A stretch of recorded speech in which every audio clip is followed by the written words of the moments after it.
Ele é um dos maiores geógrafos do mundo. Eu vou conversar com o baiano Milton Santos.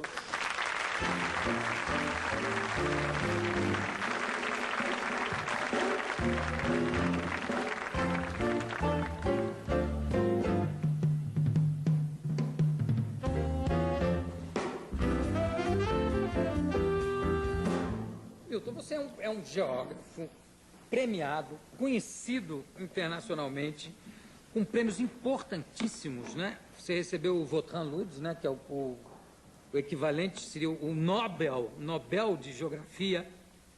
Quantos livros publicados? Mais de 30? 33. Hoje em dia você mora onde? Trabalha onde? Bom, eu moro em São Paulo, sou professor da Universidade de São Paulo, da Universidade da Bahia também, porque a semana passada fui reintegrado como professor, porque havia deixado, por razões que não vou mencionar aqui, essa universidade. Mas pelo menos 64, por razões políticas. Digamos que sim. Deixou em 64, a gente já sabe por quê. E aí, você quando saiu daqui por causa do golpe de 64, você foi lecionar aonde, Milton? Eu estava na prisão quando meus colegas franceses decidiram me nomear professor. Eu, então, aí comecei uma carreira na França, na Universidade de Toulouse, de onde depois fui para a Universidade de Bordeaux e, finalmente, fui, digamos assim, promovido a professor da Sorbonne.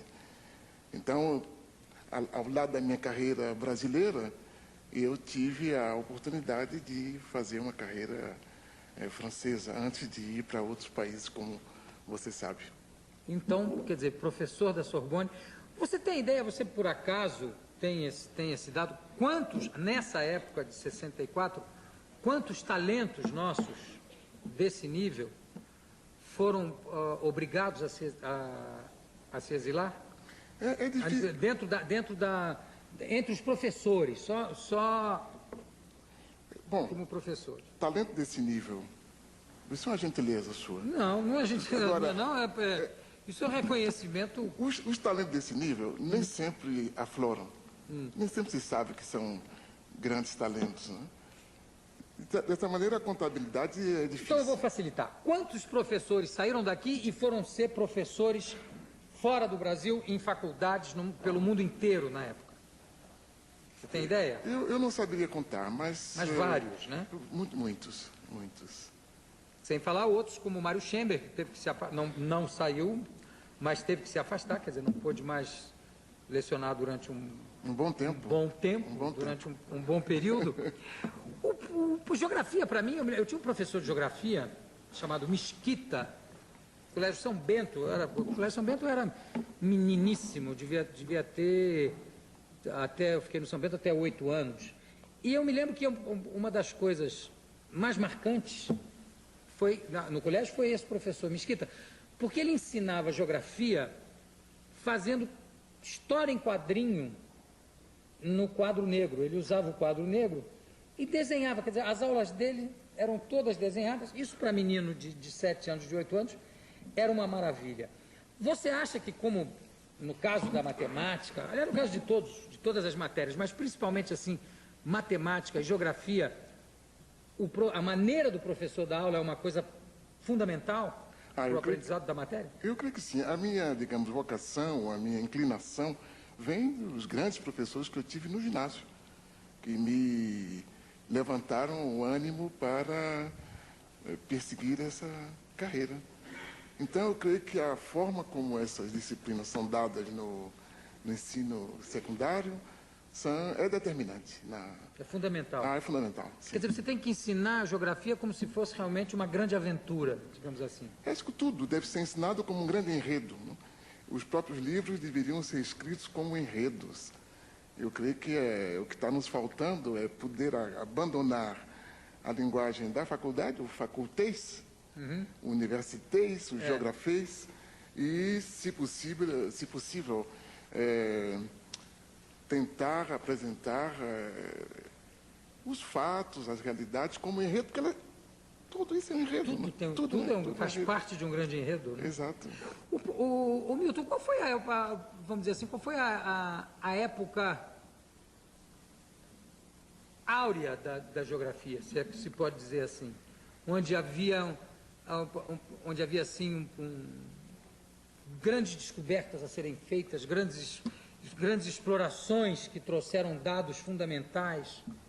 Digamos que a passagem do outro século, porque eu creio que essa nova passagem do século vai de novo dar um grande papel à geografia. Porque na passagem do século XIX para o século XX, com a descoberta da velocidade, da possibilidade das grandes navegações, e também com o avanço das técnicas, da técnica de cartografia, por exemplo, foi possível, de um lado, ampliar o conhecimento do mundo como fenômeno, e, do outro lado, foi possível propor teorias geográficas. Isso, digamos assim, durou algum tempo, depois houve uma crise da disciplina, uma retomada depois da guerra, outra crise, e agora creio uma nova retomada, porque o mundo mudou completamente. Totalmente. Então, a partir da televisão, o professor que fazia quadrinhos, ele fica démodé. O que é que ele vai fazer se o menino, na véspera, tem uma notícia do mundo, uma notícia viva, vibrante, a partir das imagens? Certo. Então, a necessidade de propor outra coisa, propor um entendimento do que é o mundo, do que são os lugares, e, a partir daí, tentar participar, a compreensão do que nós somos hoje e, quem sabe, propor algo que permita que o mundo seja amanhã melhor. Que melhor como lugar para se viver, né? Geograficamente e socialmente, sociologicamente. Sobretudo. Ô Milton, como era antes dos avanços tecnológicos, do ponto de vista da cartografia, por exemplo, né? Os mapas, o mapeamento, as costas, as cartas que a gente tem notícia de mapas estranhos, como o de Piri Reis e outros mapas curiosamente precisos. A que se atribui a isso? A uma intuição do viajante? A intuição, ela tem que ser comandada pelo saber, né? Quer dizer, a intuição só não chega. Quer dizer, houve uma intuição, digamos, nos séculos anteriores ao século XIX, mas aí, entre, digamos, a descoberta do Brasil, das Américas, e o fim do século XIX, houve progressos feitos a partir da astronomia, de conhecimento, né? Da astronomia. Ciência e consciência. Exato. Mas eu digo, o que me impressiona muito são os mapas e os relatos feitos exatamente século XVI, século XVII, e que você hoje, com a tecnologia, chega à conclusão que eles eram bastante apurados do ponto de vista... bastante próximos do que é... Da realidade. Do que se chama a realidade, né? Quer dizer, isso não, você acha que o homem tinha uma intuição mais desenvolvida? É possível que sim, porque o mundo era mais simples. Então, a intuição tinha um papel mais forte. Enquanto que, na medida que o mundo se torna complexo, e é preciso um enorme arsenal de técnicas, de conhecimentos para realmente acompanhar e tentar descrever o que está se passando. Hoje é possível se falar em geografia sem se falar em política? Eu creio que não é possível falar em nada sem falar em política, né? A política, sobretudo num mundo como o nosso, onde os instrumentos de poder se aperfeiçoaram e estão em toda parte, não? A política aparece como algo fundamental. Então, a menor descrição que eu faça de um pedaço da terra, eu estou também fazendo uma descrição que tem dentro dela um conteúdo político, e eu também estou tomando partido político quando eu descrevo. Isso que eu digo. Quer dizer, hoje em dia o geógrafo ele tem quase que uma obrigação de tomar um partido. Mas mesmo quando ele não sabe... Mesmo sem querer, mesmo ele está tomando partido. Econômico, político, social, tudo. Porque é uma interpretação. E toda interpretação ela tem um conteúdo político, não há interpretações gratuitas. Você acha que, por exemplo, com essas ligações que acontecem no mundo, que a gente vê hoje a Europa toda unida, o esforço do Mercosul, há uma possibilidade geográfica de haver uma união de um continente como o nosso, com tantos países e com tantos interesses comuns? Há uma possibilidade, há uma vontade profunda dessa unidade que não deve ser apenas do continente, deve ser do mundo. Só que, por enquanto, me parece isso um sonho, porque a globalização a que nós estamos assistindo não globaliza os homens. Por enquanto, ela globaliza as empresas, globaliza o poder, de certa forma, mas os homens estão ainda esperando. Você acha que globaliza mais o capital do que o trabalho? Eu não seria tão rígido na minha interpretação, porque eu creio que há, além do capital e do trabalho, há as emoções, que são patrimônio de todo mundo, Certo. e que não são objeto de um grande número de preocupações dessa famosa globalização. Está fora, A que estamos assistindo, não? está fora está fora desse contexto. O Milton, hoje, por exemplo, hoje você dá aula em São Paulo, né? E foi readmitido na Faculdade da Bahia. Exatamente. Não é isso?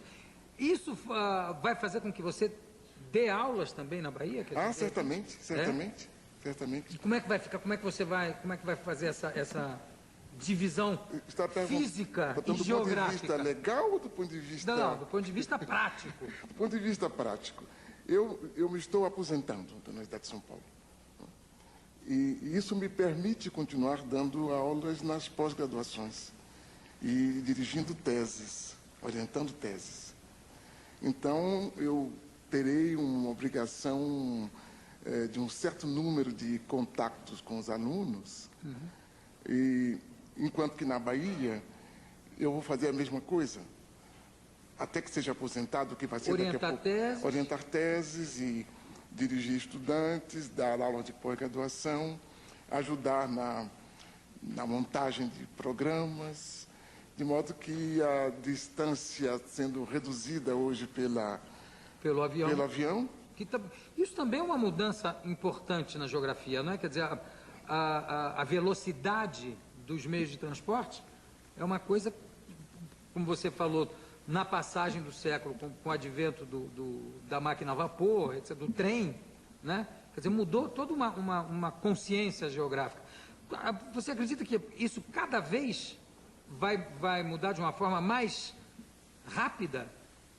Olha, quando se inventou o trem, houve vários autores que criticaram, outros que disseram que era o limite do chamado progresso. Então a gente não sabe nunca. Porque no final do século tinha aquela coisa cientificista que já tinha se inventado tudo. Né? Foi Valéry que escreveu, né? Falando da Europa, que era um mundo terminado, né? Um mundo acabado. Achevé, né? Aquele mundo pronto. Ele é muito fini, numa das poesias dele. E isso não se deu. Quer dizer, a inteligência humana é algo que é infinito. Agora, a dúvida que eu tenho é se nós vamos usar realmente todas as técnicas que estão aí. E como vamos usá-la, né? Porque nunca o homem usou todas as técnicas. Ele usa uma parte, não usa outras. Certos países usam algumas, outros usam mais outras técnicas. E este inferno que está sendo para nós, exatamente, esse uso inconsiderado, esse uso, como diria, sem cautela da técnica, eu creio que isso... E sem critério, às vezes, também. Isso, frequentemente sem critério, creio que isso vai ter um stop daqui a pouco. Nós vamos voltar a ter a razão, não a racionalidade, mas a razão. E então o mundo vai poder, espero, continuar descobrindo coisas, inclusive ampliando a velocidade, ao mesmo tempo em que a gente vai também poder imaginar um homem mais humano e que seja permitido aos homens viverem na Terra enquanto humanos. Eu acho que esse aqui é central neste fim de século. O geógrafo é, antes de tudo, um otimista? O geógrafo é, antes de tudo, um filósofo. E os filósofos são otimistas, porque eles têm diante dele a infinidade, não tem aquele limite, não tem aquelas limitações. O finito é o extenso, mas na cabeça de um filósofo, essa extensão é substituída exatamente pela infinidade, que é o próprio da inteligência. Bom, eu conversei aqui com o professor Milton Santos, que está se aposentando aqui, se aposentando na Bahia, e enquanto não se aposentou, já tem 30 livros escritos, eu acho que agora vai escrever mais, vai se dedicar somente à orientação de tese, vai ter tempo para escrever mais livros ainda, né, Milton? Eu espero, Né? espero sim. Muito obrigado pela tua presença aqui conosco, daqui a pouco a gente volta.